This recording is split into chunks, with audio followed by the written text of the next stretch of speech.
اعوذ باللہ من الشیطان الرجیم بسم اللہ الرحمن الرحیم رب زدنی علما،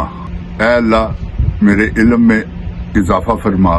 اور مجھے سچ بولنے کی توفیق عطا فرما۔ جند جان پاکستان جی، میں نے ذکر کیا تھا کل والی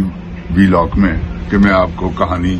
یہ بتاؤں گا کہ یہ پردے کے پیچھے کیا ہے، کیا بھیانک چہرے ہیں جو کہ پردے کے پیچھے چھپے ہوئے ہیں۔ ویسے تو دیکھنے میں بڑے حسین ہیں، لیکن ان کے اندر کیا ہے اور وہ پردے کے پیچھے وہ کیا ہے اور پردے کے آگے وہ کیا ہے۔ اب پردے کے آگے تو آپ نے دیکھا ہوا ہے، تو اب پردے کے پیچھے آج میں تھوڑا سا سید نور کی انٹروڈکشن آپ سے کروانا چاہوں گا۔ یہ لاہور گوال منڈی شاب المالی، وہاں ان کے والد صاحب وہ ان کے چاڑو کش تھے دربار کے، اور وہیں ان کا رہائش تھی، اور وہیں یہ گپے شاہ کے نام سے بچپن میں ان کا نام تھا گپے شاہ، کیونکہ رائٹر مائنڈ آدمی تھے اور بڑا شوق تھا ان کو کہانیاں لکھنے کا، تو پھر یہ گپے سناتے تھے، تو اس سے ان کا نام پڑ گیا گپے شاہ۔ تو یہ گوال منڈی میں ہی رہ کر یہ گرو اپ ہوئے۔ اس کے بعد ان کو سوسائٹی گرل میں چانس ملا انہوں نے کہانی اچھی تھی، وہ یاد کی ہوئی تھی، وہ سنائی سنگیتا بیگم کی والدہ کو، مہتاب بیگم کو، تو انہوں نے انہیں سلیکٹ کیا، اور اس کے بعد نذیر علی صاحب اس فلم کے میوزک ڈائریکٹر تھے، میوزک ہی بہت اچھا تھا،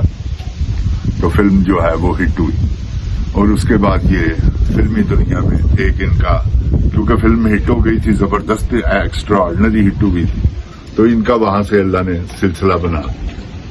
اب یہ اسٹوڈیو میں، کیونکہ کافی دیر اس کے بعد پھر انہوں نے ایس سلیمان صاحب کے یہ اسسٹنٹ بھی تھے، تو اسسٹنٹ تھے پہلے، اس کے بعد ہی انہوں نے کہانی وغیرہ یہ جو ہے وہ سنائی، اور ایس سلیمان صاحب نے ان کو یعنی کہ ایز اے ڈائریکٹر کچھ کام سکھایا تھا، پھر یہ رائٹر بن گئے۔ اس کے بعد ایک دور آیا جب یہ غلام محی الدین عرف گپے شاہ سے سید نور بنے، انہوں نے اپنا نام چینج کیا، تو سید نور بن کر یہ فلم انڈسٹری میں نمایاں ہوئے، اور انہوں نے کہانیاں لکھی، اچھی اچھی فلموں کی کہانیاں بھی انہوں نے لکھی، بڑی زبردست سپر ہٹ ہوئی فلمیں، اس میں کوئی شک نہیں کہ چربا کہانیاں بناتے تھے، لیکن خوب بناتے تھے۔ انڈین فلموں کی نقل اتار کر اکثر اوقات آپ ان کے سبجیکٹ دیکھیں، وہ انڈیا سے ہی ملتے جلتے نظر آئیں گے آپ کو۔ خیر، وہاں سے ان کا، میں کوئی برائی نہیں کر رہا، یہ سب رائٹروں کا آخر کوئی نہ کوئی تو ہوتا ہے نا کہ کسی سے وہ لیتے ہیں، تو پھر ہی، جیسے میں نے یہ کہانی بنائی تھی غلام مصطفیٰ کی، حافظ طارق اور یوسف قذاب والے واقعے، تو اسی طرح شاہ جی ایک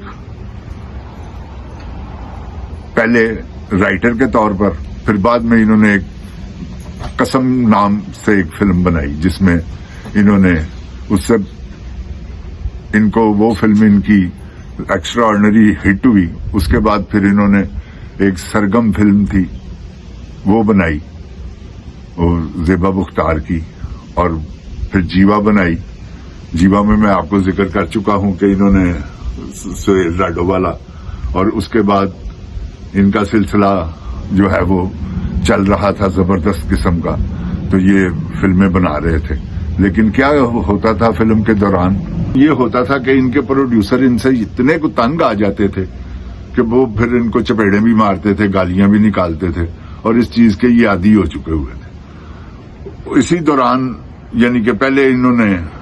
جب یہ انڈسٹری میں موٹر سائیکل کا دور تھا ان کا،